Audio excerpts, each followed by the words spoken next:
The streets of Port Charles have witnessed countless shocking moments, but nothing could have prepared viewers for the revelation that would tear the Corinthos family apart. In a stunning turn of events that has left fans reeling, Michael Corinthos has been arrested for shooting Drew Kane, a crime for which his ex-wife Willow Tate was wrongfully imprisoned. The betrayal runs deeper than anyone imagined. While Willow sat behind bars at Pentonville, facing a future without her children, Michael remained silent, watching her suffer for a crime he committed. The night of the shooting had been shrouded in mystery from the start. Drew Kane collapsed in his home, 2 bullets lodged in his back, while the list of suspects seemed endless. Drew had made enemies throughout Port Charles, from the Corinthos family to the Ashfords, and countless others who had suffered from his manipulative schemes. But when Detective Dante Falconeri and Anna Devane began their investigation, the evidence seemed to point in one direction: Willow Tate, Drew's former fiancée and Michael's ex-wife. The gun used in the shooting belonged to Edward Quartermaine, Michael's great-grandfather. When Anna executed a search warrant at Elizabeth Baldwin's house, where Willow had been staying, the murder weapon was found hidden in her room. To the Port Charles Police Department, the case seemed open and shut. Willow was arrested, denied bail, and sent to Pentonville to await trial for attempted murder. But Willow knew the truth. She hadn't pulled that trigger. As the handcuffs clicked around her wrists in front of her terrified children, Wiley and Amelia, a chilling realization washed over her: Michael had set her up. The man she had once loved, the father of her children, had framed her for attempted murder and was content to watch her rot in prison. Michael's behavior in the aftermath of Willow's arrest only confirmed her suspicions. He showed no shock, no concern, no doubt. Instead, he seemed relieved, even satisfied.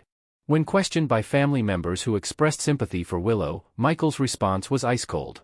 He told Brooke Lynn Quartermaine that his only concern was protecting his children, and that he hoped Willow would be serving life behind bars by the time their custody hearing arrived.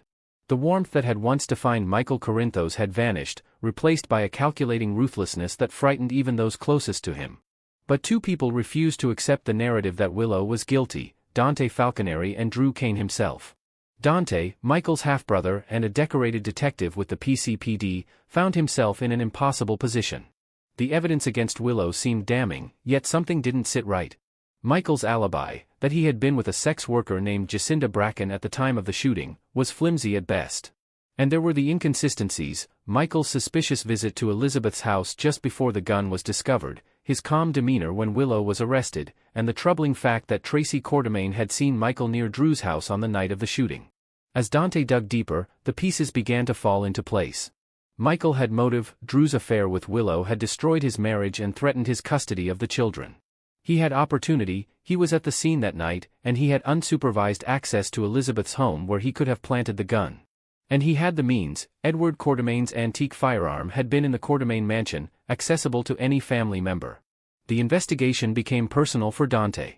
In a tense confrontation at the Quartermaine mansion, he pressed his brother to tell the truth. "Did you plant that gun to frame Willow?" Dante demanded, his voice heavy with the weight of betrayal. Michael denied it, but his denials rang hollow. When Dante suggested that Michael might have shot Drew himself, Michael's response was chilling: "If I had shot Drew, Drew would be dead." The words hung in the air like a confession wrapped in deflection. Dante walked away from that conversation knowing in his gut that his brother was guilty, even as he struggled with the implications of that knowledge. How could he, as a police officer, protect a family member who had committed such a heinous act? How could he, as a brother, turn Michael in? Meanwhile, Drew Kane was waging his own battle for the truth. Though he couldn't remember who had shot him, the bullets had struck him from behind, giving him no chance to see his attacker. Drew knew with absolute certainty that Willow was innocent. She had been angry with him, yes. Hurt and betrayed, absolutely. But she wasn't capable of attempted murder. Michael, on the other hand, had shown a capacity for violence that Drew recognized all too well. Drew had initially considered lying to the police, claiming he remembered Michael as the shooter to secure Willow's release. But as Alexis Davis, Willow's attorney, pointed out, such a convenient recovery of memory would be immediately suspect and could backfire spectacularly. Instead, Drew and Dante focused on finding concrete evidence, the kind that couldn't be disputed or dismissed. The breakthrough came when Dante uncovered forensic evidence that shattered Michael's carefully constructed alibi. Gunpowder residue analysis, timeline inconsistencies, and witness statements began to paint a damning picture. Jacinda Bracken, Michael's supposed alibi, had cracks in her story that grew wider under scrutiny. There were suggestions that she had been paid to lie, and when pressure mounted, her testimony began to crumble. More damning still was the contamination of the evidence chain. Both Michael and his mother Carly Spencer had been alone in Elizabeth's house before the search warrant was executed, a fact that raised serious questions about when and how the gun had been planted. Even Diane Miller, one of Port Charles's most skilled attorneys, admitted that no jury would believe the evidence found at Elizabeth's house was legitimate given the circumstances. But the final piece of evidence, the one that sealed Michael's fate, came from an unexpected source. Dante discovered surveillance footage and phone records that definitively placed Michael at Drew's house at the exact time of the shooting. There was no explaining it away, no alternative narrative that made sense. Michael Corinthos had shot Drew Kane, and then he had methodically framed Willow for the crime. The arrest came swiftly. When police officers arrived at the Quartermain mansion, Michael's mask finally slipped. The cold calculation gave way to something else, not quite remorse, but a dawning realization of how far things had spiraled out of control. As the handcuffs were placed on his wrists, the same handcuffs that had bound Willow just days before, Michael's carefully constructed world began to crumble. Willow's release from Pentonville should have been a moment of triumph, but instead it was colored by devastating heartbreak. She had spent days in that prison cell, separated from her children, her reputation destroyed, her future uncertain. And through it all, Michael, the man she had once trusted with her life, had known the truth and said nothing. He had been willing to let her spend years, perhaps decades, behind bars for a crime he committed. When Willow finally stood face to face with Michael after his arrest, the confrontation was explosive. The hurt and betrayal that had been building inside her erupted in words sharp as knives. "You knew I was innocent," she said, her voice trembling with rage and anguish. "You knew I didn't shoot Drew. You knew our children were crying for their mother. And you stood there, silent, indifferent, while I was torn away from them. How could you?" Michael had no adequate answer. How could he explain that his desire to protect their children from what he perceived as her poor judgment had twisted into something dark and vengeful? How could he justify his willingness to destroy her life to secure his own vision of their children's future? "I never wanted it to go this far," Michael finally whispered, the weight of his actions crushing down on him.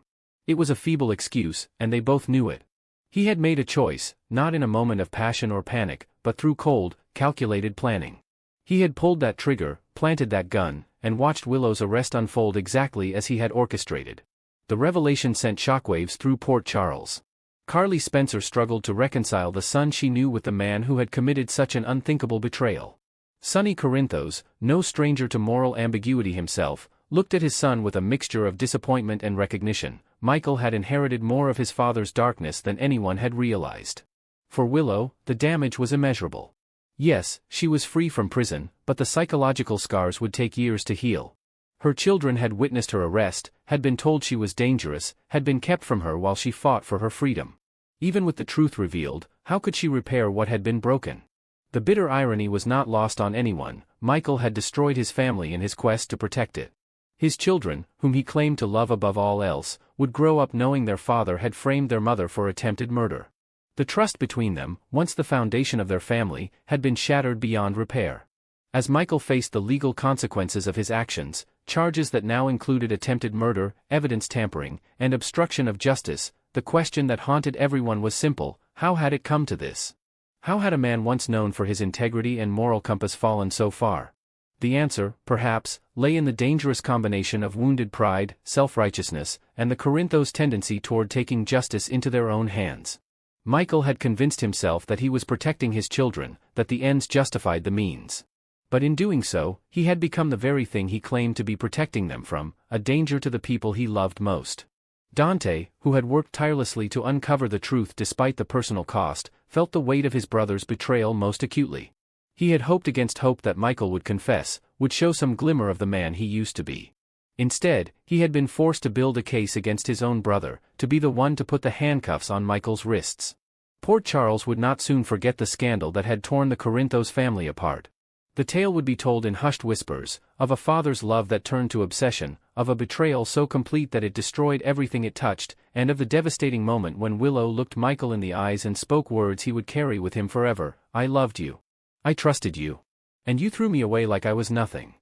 In the end, Michael's greatest crime was not pulling that trigger or planting that gun. It was his willingness to watch Willow suffer, to see his children's pain, and feel nothing. That indifference, that cold detachment, was what truly broke the hearts of everyone who had once believed in Michael Corinthos. As he sat in his own cell at Pentonville, the same prison where Willow had been held, Michael finally understood the magnitude of what he had done. The regret came too late to change anything, too late to undo the damage.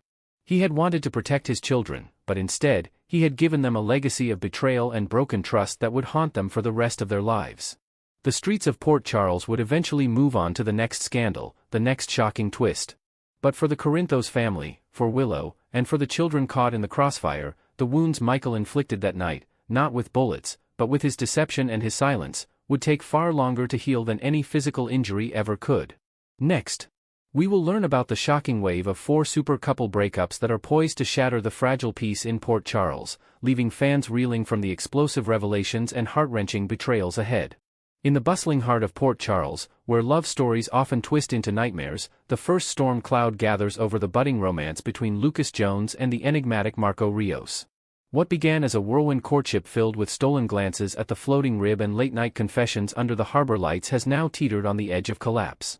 Lucas, still nursing the scars from his tumultuous past with Brad Cooper, believed he'd found an anchor in Marco, a sharp-witted lawyer whose charm masked a depth of loyalty that seemed unbreakable. Yet, beneath the surface, Marco's web of deceptions unravels like a poorly tied knot. Not only has he downplayed his frequent business trips that kept him away for days, leaving Lucas pacing empty apartments, but he's also concealed the full extent of his ties to his father, Jens Sidwell, a shadowy figure whose underground dealings in counterfeit art and illicit shipments have long plagued the city's elite.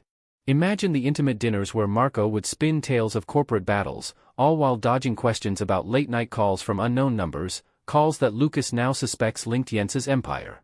As November sweeps barrels toward us, the veil will lift dramatically, perhaps during a heated confrontation at the courthouse where Lucas stumbles upon encrypted files on Marco's phone, or maybe a whistleblower from Jens's circle tips him off anonymously. The fallout? Lucas's world will crumble, his trust shattered into irreparable pieces, forcing him to question every tender moment they shared, from rooftop picnics overlooking the skyline to promises whispered in the rain.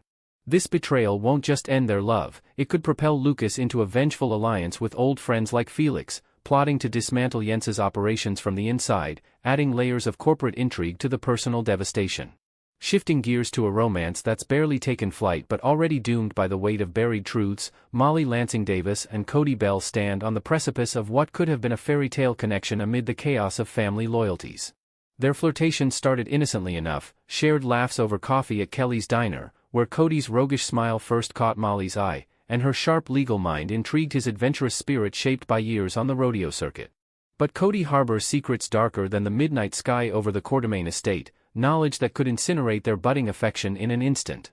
He witnessed firsthand how Alexis Davis, Molly's own mother, conspired with Christina Corinthos Davis and the formidable Ava Jerome to hold Rick Lansing in a hidden captivity, a scheme born from desperation to protect family secrets but laced with moral ambiguity. Cody's silence on this matter alone would sting, but compound it with his discovery of Christina's direct involvement in the catastrophic car crash that ensnared Rick and Elizabeth Liz Baldwin, complete with the ensuing blackmail that twisted Christina's remorse into a weapon of control. Picture the scenes unfolding: Cody, torn between loyalty to his Corinthos ties and his growing feelings for Molly, biting his tongue during family gatherings where Alexis's piercing gaze meets his, or wrestling alone in his sparse apartment above the stables, replaying the crash's screeching tires in his nightmares. When the truth erupts, likely during a tense Davis family dinner where a loosened tongue or a damning piece of evidence like a forgotten surveillance tape surfaces, Molly's idealistic view of love will fracture. Her disappointment in Cody's complicity, especially as it ties into her tangled family web involving TJ and the hospital drama, might drive her to seek solace in her legal pursuits, perhaps launching an investigation that exposes even deeper Corinthos undercurrents. This duo's demise highlights the inescapable pull of Port Charles bloodlines, where romance collides with vendettas, leaving Molly to rebuild her heart amid the ruins of trust. No tale of heartbreak in Port Charles would be complete without the fiery alliance between Carly Spencer and Valentin Cassadine, two forces of nature whose pact during a clandestine visit to Steinmauer prison promises to ignite a blaze of retribution that could consume their fragile bond before it fully forms. Carly, ever the queen of calculated risks, entered that dimly lit visitation room with fire in her eyes, her mind replaying the manipulations that stole her peace, Jack Brennan's sly recruitment of her daughter Jocelyn Jacks into the secret of WSB ranks, preying on Joss's post-college ambitions with promises of global adventure.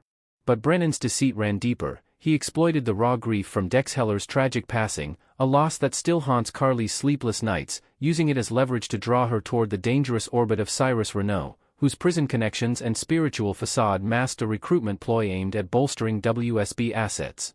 Valentin, with his own history of shadowy dealings and a vendetta against Brennan for past encroachments on Cassadine territory, saw in Carly a perfect partner in chaos, their whispered strategy session amid the prison's echoing corridors outlining a multi-pronged assault, forged documents to infiltrate Brennan's network, staged leaks to sow distrust among his agents, and even a daring heist to retrieve compromising files from a WSB safehouse. Yet, as they plot from the shadows of the Metro Court lobby or Valentin's fortified mansion, tension simmer, Carly's impulsive nature clashes with Valentin's icy precision, leading to heated arguments where old flames flicker dangerously close to reigniting. Will Brennan, the master manipulator with his network of spies embedded in every corner of Port Charles, from the docks to the police precinct, anticipate their move and counter with a revelation that exposes Carly's vulnerabilities, perhaps dredging up her own past sins involving Sonny? Or could their collaboration evolve into something more intimate, only for betrayal to strike when Valentin's loyalties to the Cassadine legacy pull him away? This impending rupture underscores Carly's unyielding fury, a force that has toppled empires, but at the cost of any semblance of personal happiness, leaving her isolated in a fortress of her own making. Finally, the most tantalizing threat looms over the slow-burning rekindling between Britt Westbourne and Jason Morgan, a connection forged in the fires of shared survival but now endangered by Britt's vault of unspoken mysteries surrounding her covert investigations at the lavish Five Poppies resort. Britt, the brilliant doctor whose edge has always set her apart, has clung fiercely to the details of her time there, elusive trips disguised as medical conferences, frantic notebook scribbles hidden in her Metro Court suite, and evasive answers to Jason's probing questions during their tentative dates at the pier, where the lapping waves seemed to echo her inner turmoil.